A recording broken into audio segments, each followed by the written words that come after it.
Well, here we are, the 7th milestone issue of the Archie Sonic Comics, 175. This one, as well as the following 2 issues, has been requested for a long time. It's a favorite of many fans, and we'll get to see why today. I think part of it is the cover. Look at it. How often do you see the main villain of the franchise have our hero wrapped in chains? Not to mention that slasher smile. Good work, Spaz, on making Eggman intimidating. Though the games did have their moments. You fool.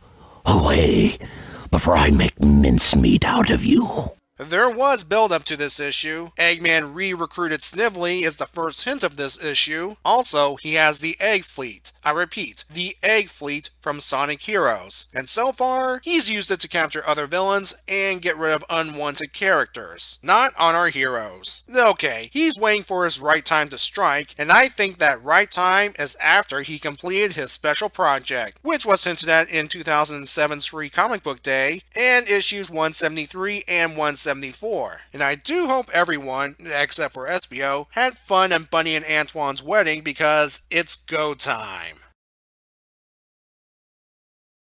Our story begins with the Egg Fleet approaching the Kingdom of Knothole, and no one down there is sounding the alarm. I'm serious, our heroes are hanging out, playing games, Sonic strumming his guitar, unaware of the incoming death from above. And we get little moments of Sonic and Sally talking about how they're taking out villains left and right, while Rotor and Tails discuss the latter's recent issues in the computer lab. Nice quiet bits before things hit the fan. And it begins with Snively ripping off Freedom HQ's roof. Rotor gets injured saving Tails before he and most of the group are zapped with the same energy ray that got SBO last issue. With Ray among the victims, Mighty goes on a rampage.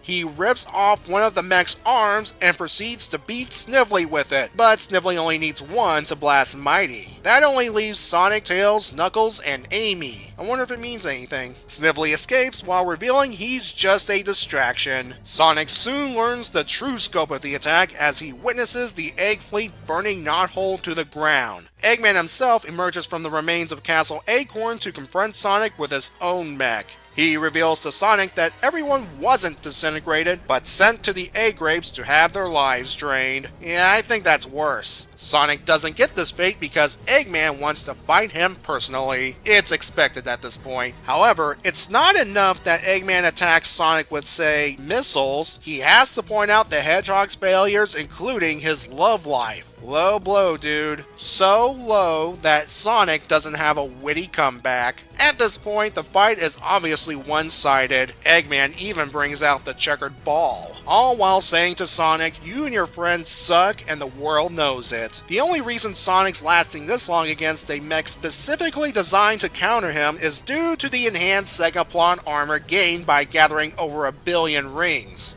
Sonic is not going to take this lying down. He'll show Eggman that he is not a glorified punching bag. He zooms all the way to the east coast of the continent just to rev up for a very powerful attack. Even Eggman's worried, and rightly so. In the end, all the attack does is dent Eggman's shield. After that, Sonic goes back to being Eggman's glorified punching bag. Eggman decides he's done playing with Sonic and does the one thing villains so often do: leave the quote-unquote defeated hero so said hero can fight another day, with the belief that he broke the hero's will. After Eggman leaves, Tails arrives. Yeah, he, Amy, and Knuckles were buried under Freedom HQ's remains after Snively made his explosive exit. Sonic may be down, but he's not out yet.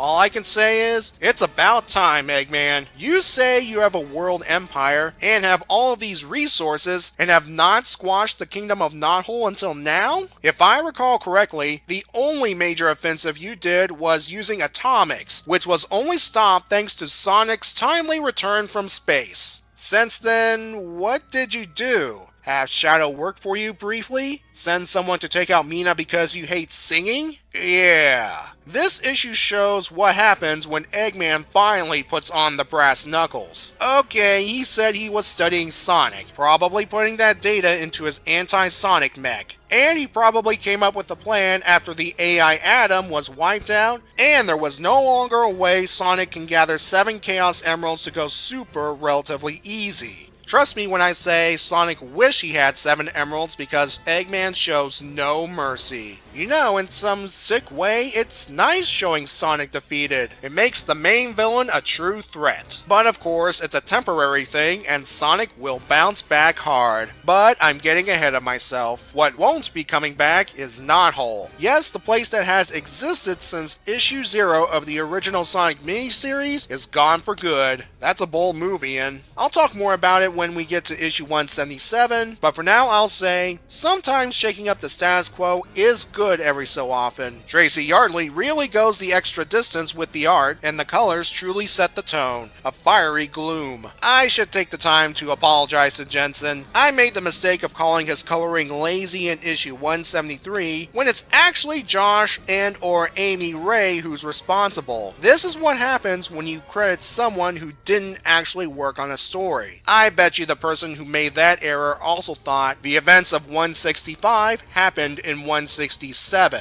Okay, time for the final score. I rarely give this score because an issue has to hit the right notes in terms of art, story, pacing, and whether or not I can read it over and over again. A number of issues come close, but there are 1 or 2 things that knock the score down a bit. Here, I hardly found any problems, and the wow factor helped out, which is why I'm giving this a score of 10 out of 10. I tend to think of milestones as season finales, and sometimes great finales have a cliffhanger that make you want to come back for more. And this here fits the bill. So how does Sonic come back from a beating like this? We'll find out next time in issue 176.